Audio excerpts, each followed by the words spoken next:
Good evening, everyone at Bethel Baptist Church. Welcome to another day of Daily Thoughts, usually at 10 a.m. It is currently, I think it's just gone 5 p.m., so we are a bit late, only 7 hours, but we're gonna carry on with the Daily Thoughts today.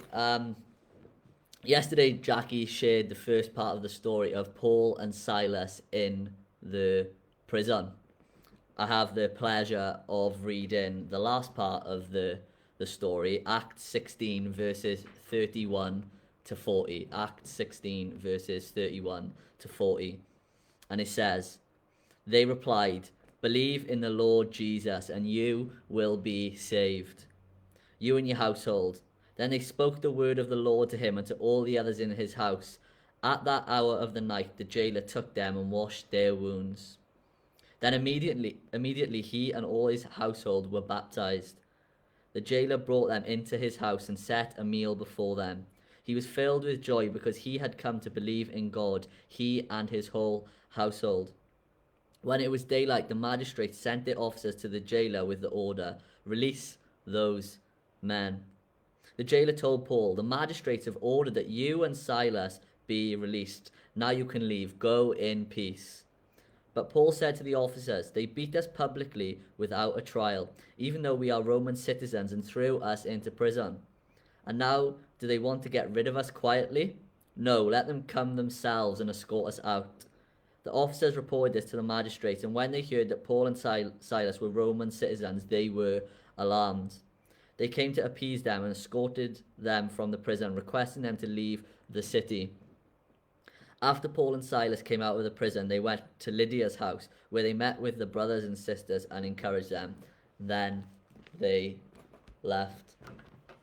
I love this story that we've been looking at over the last few days of Paul and Silas in the prison, and I'm sure Jackie shared about that they were praying and worshipping. She would have read that, and all of a sudden their chains broke, and they were able to go from the prison. People were looking at it and thinking that's incredible. Firstly, that they were praying in prison, they were still staying connected to God when it was looking really bleak, but also that they saw a miracle and their chains were released.